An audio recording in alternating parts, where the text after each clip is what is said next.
You're listening to Behind the Bulldogs on News Radio WBRN. Off the left side to the end zone. Touchdown Bulldogs. If I'm even having like a bad day on the course or something, I just look down at it and just feel like thankful that I'm able to be out there. Making sure that we're like where our feet are and we're not thinking about outside distractions.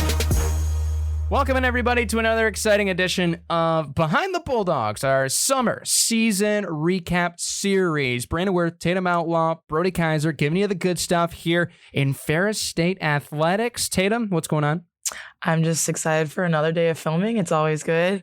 Talking about tennis today, not to spoil it. You probably saw it in the title, but I'm excited to recap their season. Yeah. Radio people, there you go. We're talking tennis today. Brody Kaiser here as well. What's going on, Brody? Oh, man, just another day. Excited to be here. How about you? I mean, we're post-Memorial Day weekend. I've already got 2 PTA requests for the last 2 days. We're denied. So, we're living the high life. No, I'm just kidding. It's a great day to talk some tennis here. Short holiday weekend. Short holiday weekend. Exactly. Recharge the batteries, get right back to it. Everybody's ready to roll, you know? That's right. So we're recording this earlier on in the week. You're probably listening to this on Thursday if you're with us on Spotify and Apple, as well as Saturday for those listening in on WPR. And we are talking men's and women's tennis today. 2 teams that have had another successful seasons. Coach Doran, I think we should start at the top. We'll obviously break down men's and then women's. Coach Doran's teams have done such a great job of consistent success, right? Like a lot of the other Bulldog programs. But this team especially, they work in the shadows, right? It's very similar to golf. You don't see them very much. They're traveling quite a bit. They're not playing as many. They've been very good at home overall this year. And obviously we'll break down the schedule, how they did in home matches, as well as key games, statistics, and breakout candidates at the end of the show for both men's and women's. But I think especially Coach Doran deserves a lot of credit for how great these teams have been, and especially credit to the players as well for how consistently Bulldog teams have played over the past couple of years. That was one of the things we talked a lot about with golf, as you mentioned, Brandon, was just the consistency that the 2 programs have come to over the past few seasons. And under Coach Stark's leadership, it's been really impressive to watch. And the same thing applies for tennis. Both Coach Doran's squads are always right in the mix. I think for the men's this year was 10 consecutive NCAA Tournament berths. The women got in for the 2nd consecutive year as they've shown some steady growth over the past few seasons. And that just tells you that not only is there a good group of core players on each squad, but there's also great young talent that comes in to fill the shoes after the veteran players leave. And that's really what we saw with the men's squad this year, which we'll touch on a little more once we get into the full breakdown. Absolutely. And for both teams too, I mean, Tatum, from your perspective, right, you've obviously experienced this, and tennis seems to very much exemplify it. There's a lot of young talent that comes in and they are groomed into the leadership roles by those experienced upperclassmen, those juniors and seniors. And it just seems like, we were talking about the Kovacs, as these freshmen, sophomore guys. And now these are the leaders of the team, right? You're looking at Alessandro, we've had on the show Behind the Bulldogs here earlier on this year. I mean, when he was a sophomore, and now, he was a 5th-year senior for this group. So the leadership on this team, not only the coaching staff, but the players as well, has been very impressive from both the men's and women's teams. Well, yeah, I agree. And I think that it says a lot about the coaching when both of the teams are that successful. And I think having young talent is so important because everyone's pushing everyone in practice every single day so that they are prepared for these games. And I think both of these teams are very resilient, as we're about to talk about with their schedules and their games that they played, but they're both very resilient. They're gritty. They work hard. And when they lose one, they're back the next day. Dan Campbell type of gritty. That's what we like to see. We'll start with the men's, finishing number 30 in the national rankings this past year prior to the postseason. Overall record of 13-9. Not necessarily a blistering record that, jumps off the page, but you got to take into account, and Brody, we've talked about this, especially with this team, last year when we recapped the summer. I mean, it's the same story, right? When they go to Florida, when they go on these early March, April games, they're playing nationally ranked teams. So you look at the 9 losses that they've had. I mean, they play in Indianapolis, right? 2 times they lost to the Greyhounds, who are nationally ranked. They played Drury earlier this year. They're playing a lot of these teams. St. Mary's out of Texas, who I believe was ranked. They're playing Dallas Baptist. They're playing Embry-Riddle. They're playing Florida Southern, right? All these teams that, they play outdoor tennis year round. So it makes it a little bit difficult for us to go into that environment here. Of course, Mother Nature never cooperates with us in tennis being outdoors. Those things just don't go together until, probably this time of year, which is a little late now to play tennis outdoors. But I think especially this team is battle tested, and you see a lot of these tough teams that they play, in regional competition too. I mean, they're playing a lot of these tough teams, right? They're going to Northwood. They're playing Hillsdale.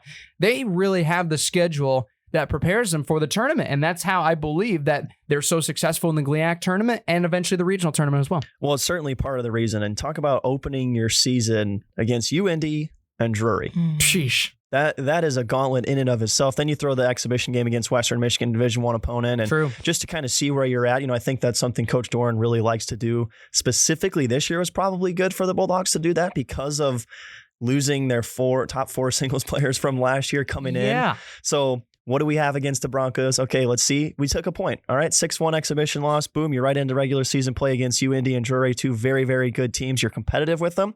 And then you get a couple big-time wins against Tiffin and Findlay, and you're on your way. So you see the 13-9 record, and you might say, that's nothing incredibly impressive. Well, first of all, you got to remember, tennis seasons are much shorter. So a 13-9 record is pretty impressive. 5-2 conference, you're getting it done in the games that matter for your regional standings, and then 4-1 at home. So you're winning those matches that are high pressure on your home courts. And again, it's just another example of a spring sport in Bulldog athletics that's done a very, very good job of maintaining that high level consistency. 10th tournament in a row, and the men's team with the reload that they had to have this year roster wise, I think makes it all the more impressive. Absolutely. And obviously this team fell in the GLIAC tournament semifinals this year to a very good Wayne State team. I mean, a very, very good Wayne State team. And they had only played them 8 days prior when they played them in that GLIAC tournament semifinal. But I think the most impressive thing for this group was, we lost to them and it was immediately reset. We're playing them in the regional semifinal and they got it done, right? They got the 4-3 win against Wayne State. That gave them the opportunity to get to that regional championship match there against Indianapolis for the second time. So I think the resiliency is one of the most impressive things with this group. Yeah, I would have to agree. And I think back to what Brody said, they're taking care of the games that matter. I mean, they're defending their home court, only being 4-1. And at home, they only lost one game. I think if they can just pinch out a couple more wins for away games and neutral games, there's no reason they can't be in the running. Absolutely. And that one home loss was Wayne State, who is nationally, I believe, in the top 20 as far as team rankings go, which I will confirm that momentarily. Yeah, they were arguably the best team in the region all year long. They came in as one of the best teams. They ended as one of the best teams. This was a match going into the postseason knowing that we were going to have to be on our A game, and we were. We absolutely were. Absolutely. And I just confirmed they finished 20th in the top. That's a nationally top 20 program. Coming from Michigan is very impressive. Very, very impressive. Very, very impressive. That just shows where we could be. So exactly. Yeah. That's where we can be. We can be there. Let's do it next year. Yeah. Let's make it all the way. Regional championship. I know Coach Doran's just absolutely loving that idea and us talking about it. But I think the biggest thing, obviously, we mentioned a little bit about this group. Obviously, a couple upperclassmen, right? You look at Alessandro, who is, I believe, listed as the only true senior, right? We technically have this last year of, the COVID redshirt eligibility is still in play for this year. Next year, we're going to really see the true standards go back of 4 years and out, kind of the true 5th years instead of, the COVID 5th, 6 years potentially. But outside of Alessandro, no seniors on this roster as far as playing eligibility goes. You look at the Kovacs junior and sophomore. Felipe Easter, right, is a junior with us as a transfer coming in. A lot of freshmen on this team, which is obviously, when you're still successful with freshmen, it's a great thing because you're going to have development through and through. When you look at guys like Adrian, as well as Jose, as well as Casper, and all those guys, they just played super well. And they were interchangeable too. And I think that understanding their role, especially in some of those tournaments down the stretch, Brody, that you mentioned to me, the freshmen were in the thick of it. They're not necessarily, I got one freshman slotted in the 6. No, they're in the 4, they're in the 5 consistently against all these tough teams they play throughout the season. That experience is huge, not only for the growth of a player, but also for the success of a team this season and in the coming seasons. And one thing I do want to touch on real quick before I throw it over to Tatum is just that Alessandro was much more than a senior leader on this team. He was basically like another coach, essentially. He said that he wants to go into coaching. Coach Doran has mentioned how Alessandro's received compliments from other coaches in the GLIAC about his leadership ability, his coaching ability. So wanted to give him a huge shout out on that front as well. Not only just the leadership role that he played as a player on the court, but what he was able to provide in terms of help to the coaching staff and mentorship to the young players.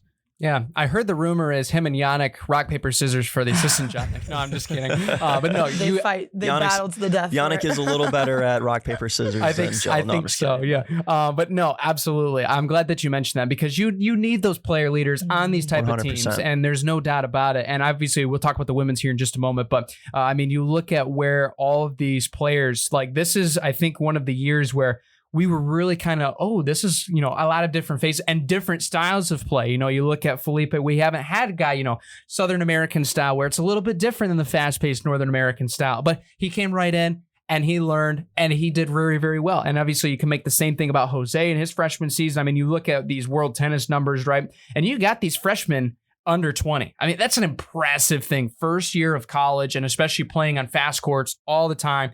And a lot for these guys haven't played, indoors all the time like you have to do in Michigan. So just the adjustment of that is very impressive too. Right. And, not to jump ahead, but the young talent that we have now just makes me really excited and scared for other teams looking forward, because that's how it starts. I mean, that's how good programs are built with the young talent. It's built over years. So I'm just really excited to see how all of these players can blossom next year. Watch out. Indeed. We'll get to our breakout candidates later on, but we will jump over to the women's side. Still a great season. Obviously, same as the men's. Not a blistering record, 12-9, but do take for granted these are tough schedules that they're playing. They're playing Drury right at the beginning of the year. They're playing these exhibitions against Eastern Michigan, right? They're playing a lot of these teams, the Finleys of the world, the Northwoods that are very, very good programs.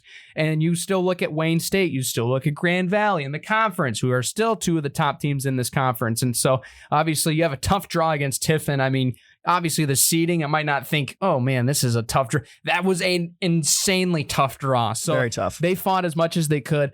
They still reached the GLIAC tournament semifinals, which is very impressive, falling to a very good Laker team. But I think for the women's as well, you don't want to necessarily say rinse and repeat for the men's, because it was a different group this year. It really felt like, the men's had that younger group, but you could even argue that this women's team, right, especially with their roster, they have obviously, the Hernandez Ferrer sisters, which we've had. Those are the lone two seniors. As far as contributors. And then you obviously had Kennedy Dumas is in there, who's contributed as well. Amy Renuso, who's also a senior. But this year, you had a lot of the eligibility right along with it. But a lot of these players hadn't played because of the last couple of years have been carried by a lot of the upper talent, Morgan Waller and that group, right? Parker Nolan and all of those talented players. And so this was really the first year we had saw all those players that, we had talked about, watch out, wait for their surgeons. And this was the year all of them did it together. And so I think it was very impressive to see the season that they put together. And especially it felt like, no doubt, the women's GLIAC, as far as overall strength at the conference, only went up this year. Yeah, absolutely. The GLIAC conference was unbelievably impressive top to bottom this season. There were no easy matches throughout the GLIAC. They had a battle-tested non-con schedule and a conference schedule. That was one thing that can certainly not go overlooked. And they went 6-2 in GLIAC play. Okay, that's incredibly impressive. But you're right, Brandon. I think the roster construction wise, coming from last year, the men had to reload with some freshmen and some transfers that came in and played some very valuable time for that team this season. On the women's side, it was more so players who have been on the roster and have made impacts but had to step up. Yeah. Right. And that's what they did. So both teams had to have new players come in and make impacts, but they did it in a little bit different ways. Now, I do want to say for the women's side too, the resiliency was there as well. Okay, this team was battle tested early. They lost some matches early. They had a tough time over the spring break trip against good opponents, and they bounced right back, got into GLIAC play, and got to work and improved their seeding from that point on, pushing all the way to the NCAA tournament. Now back-to-back seasons that they made it, and they played a Tiffin team as you mentioned, Brandon. That's a tough draw for us. Coach Doran had said beforehand that Tiffin is probably one of the toughest, most resilient teams that we see every year, just in terms of their competitiveness and their energy that they bring on the court. And that's a tough draw, but making it to the NCAA tournament once again, I think it just goes to show you that Coach Doran has two squads that have high-level consistency. The consistency has been so impressive for many years. And when you look at the women's side, they're not shying away from these tough programs that the men's are playing either. And obviously that comes with the coaching staff and the scheduling. But I think it just goes to show they're not afraid of anybody. And I think that's really prepared them for the success that they've been able to be able to have all season long. And it's going to be very exciting. I know, Tatum, you said the excitement is through the roof. And I think it's the same could be said for the women's as far as who's returning. Losing quite a bit of seniors, but you still have a lot of contributors. And obviously we know Coach Doran's going to have some recruits in. So they're going to be in a great shape next year too. Oh, for sure. I mean, there's no doubt in my mind. I think, they do a good job with recruiting. They always have young talent. I think they'll be in good shape for next year. And I was just kind of going back to what Brody said, looking at the schedule. I mean, they did kind of fall short a handful of times in March. I mean, half of their losses were in March, but for them to come back for postseason and pull out some wins, that's really hard to do, especially middle to the end of your season like that. It's really hard to have a losing streak and come back from that. So back to what you said, they're very resilient, and I think they'll be good next year. Yeah, and I mean, you look at both of these teams, right? And we'll get to breakout candidates here in just a moment.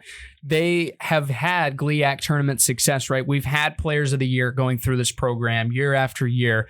And I think that certainly goes to show it's not necessarily just you got the right class at the right time type thing. You know, you're having these players, you know, consistently in the running for GLIAC Player of the Year, right? We obviously saw Matisse not too long ago on the men's side win it. Morgan, as we mentioned earlier in the show, also an honoree on the women's side of it. So we have shown that Big Rapids can produce some of the nation's best, right? And not only necessarily conference, but also the region. We've had All-Americans that have walked through the Racket Center just down the street here. And I think that just goes to show when, you know, prospective recruits are listening to this, maybe they are, if so, shout out. Hey, Coach Doran, I'd like to talk to you.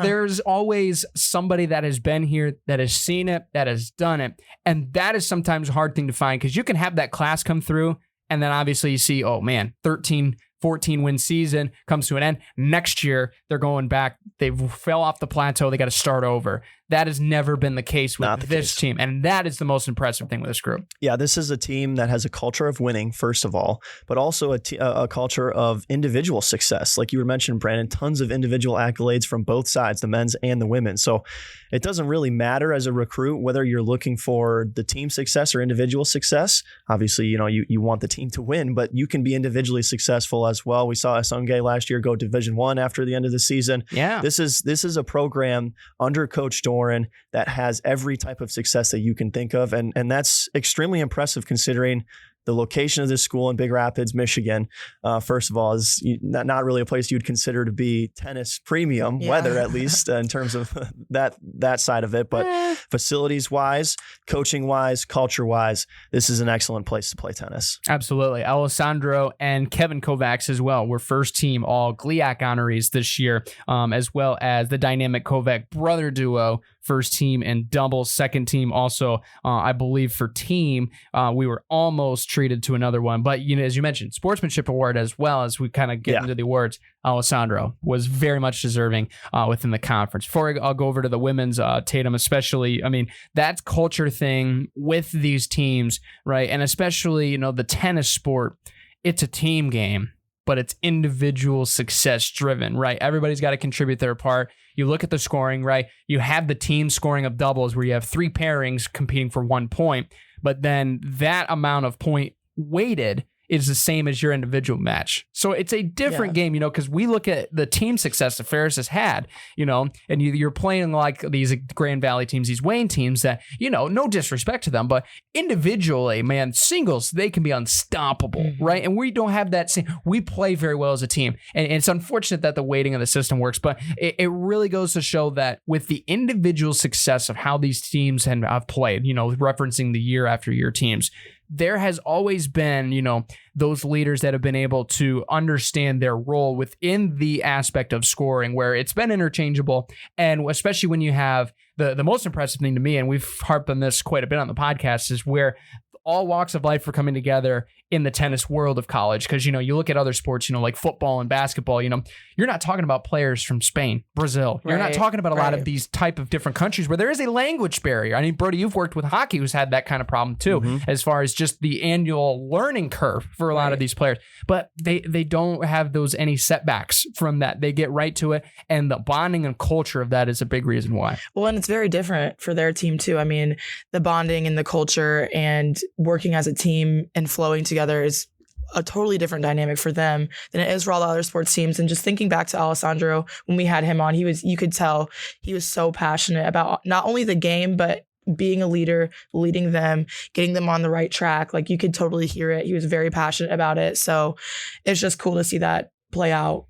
And just, you can just tell that they're a very teamwork driven team. Absolutely. And when he was describing, I believe referencing the episode that we had, that he was almost more excited when other guys would score than himself. That just goes to show the kind of guy that he is. So very selfless. Yeah, looking at the women's side award winners as well before we get to breakout candidates. Anna Hernandez, a first teamer. Looking at second team singles, Yara Madi. Boy, what a season that she had. Might be a breakout candidate if I was a predicting man. I mean, she came in as a freshman and truly completely changed the dynamic of this team. We talked about how there were a lot of players who were returning on the women's side, but to overlook the impact that Yara had as a freshman would be ignorant, truthfully, on our part. She was outstanding and a consistent piece of this lineup, and she's going to have an amazing career. Absolutely. She also got second team All-GLIAC doubles with Amy as well. Honorable mention, Catherine Ernest in singles there, I believe, was her primary. I think they give it to both singles and tingles. That's not right. Singles and doubles for singles and tingles. I like that one. We were talking about something off stage. We'll talk about that later. Anyway, let's get into some breakout candidates here. What you've been waiting for, the names to watch out for next year. Does anybody want to go first? I'll go first. Oh, Tatum, go right ahead. Confidence. Love it. I want to go with Adrian for this one because obviously he was an important player, but he's still young, and I think he can work his way up throughout this next season. I like it. Yeah. He was a freshman this year. And for those that know, that follow college tennis, the world tennis number that I referred to, he was under 18, which we're talking about, these all GLIAC first team, these all region-esque type of all-American honorable mention players, they're at the 15, sub 15, you're talking pretty good. The under 12, you're elite at that point. He was under 18 as a freshman, which is very impressive. So that's a very good pick. Brody, who do you got? Men's or women's, either or. We just talked about her, but I'm going to go with Catherine Ernest. I think, she showed enough growth between her freshman and sophomore year where she was consistently scoring in the lineup for this team down the end of this. Down the stretch run of the season. She was impacting the team, playing 5-6 doubles, singles, playing in doubles. I think she's a player that could develop into potentially one of the top couple singles players on this team. And you know what? If she can make that kind of a jump, this is a women's team that could very easily compete for a regional championship. And I think she's got that in her capabilities of doing so next year. I love it. I'm going to stay on the men's side. I'm also going to pick a freshman. I'm going to pick Jose. I think Jose is going to be a very good player. He was about that 18 mark as far as the world tennis number goes. 9-15 overall record. That'd be 38%. You don't have to grab your calculators. But a lot of the players that he played, he's playing like obviously with Wayne State. He matched up against Benjamin Hill 3 times. Benjamin Hill is an all-GLIAC honoree 3 times, I believe. And so he stepped up to the plate. He beat Ben in that regional semifinal to get them. So I think when you look at a lot of the teams that he played against, right? I mean, as a freshman, he's going up against these number 4, number 5 pairings of UIndy, these teams that are stacked, right? That are nationals, hopeful bound at that point. I think especially the record might not show it, but especially the way that he played, I think he's got a really bright future. And I think Coach Doran, obviously Coach Yannick, and maybe Coach Alessandro will be ready to work with him next year and make him a primary contributor. And I think he's got a really nice spot for a potential breakout year next year. Love it. Good picks. There we go. 3 great picks again. Yeah. It's like we can't miss. We can't. Well, I mean, we'll find out. Only time will tell on that front. But right now, we're locked and loaded. 100%. Yes. You don't come for us if we weren't. Yes. Right. What is the Deion Sanders quote? You don't bet on my picks, but if so, you're welcome. If not, don't sue me or something like that. That's how I feel when we make these breakout picks. Just like, don't sue me. I was just guessing. But if I was right, it's like, told you. Yeah, I knew it all along. I knew it all along. Big brain. Big brain indeed. That's going to wrap up episode 3 of the summer recap series. Time is just flying by. Episode 3 already? I mean, I knew that in my head that it was 3, but like 3. We're moving. 3. We're flying. We are moving. Jackson 5 moving basically at this point. Pretty much. But it's going to be pretty much here, fast, and gone at this point with how many we're racking up. We got track, I believe, on deck here coming up as well. Yep. Get into the winter sports, basketball. I mean, exciting things coming in basketball as well. We're moving through the seasons now. Yeah, and then we'll get to fall later on. And once we get to fall, it's going to be fall. It's going to be right there. Yeah, we're not talking summer recap series. It's going to be basically fall preview series. Yeah. Name changes, but obviously the content does not. Well, everybody, thanks for joining in. Thanks for all that are following along, and we'll see you next week. I'm Behind the Bulldogs. See ya.